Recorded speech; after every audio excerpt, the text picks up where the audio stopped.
বিশ্বনবীর 11টা বউ ছিল। কয়টা? আরো জোরে কোন? 11টা বিবি ছিল। দাসী ছিল 2 জন। কয়জন? তো মোট হইলো কয়জন? কয়জন? আমরা একজনের জ্বালায় অস্থির, জীবন দিয়া ফেলাম, মইরা যাবো, এরকম অস্থির কথা আমরা বলি, ঠিক কিনা? বিশ্বনবীর স্ত্রী ছিল 11 জন, দাসী ছিল 2 জন। মোট কয়জন? প্রথম বউ হচ্ছে খাদিজা, খাদিজা বিনতে খুয়াইলিদ, 1 নাম্বার, ঠিক কিনা?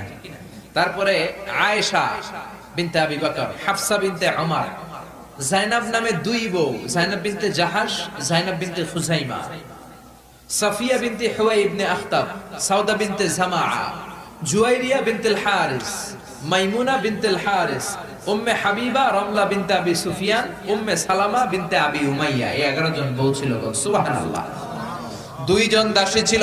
একজনের নাম রাইহানা বিনতে যায়েদ আন-নাদারিয়া, আরেকজনের নাম মারিয়া বিনতে শামউন আল-কিবতিয়া। চিল্লায় পড়েন আল্লাহ।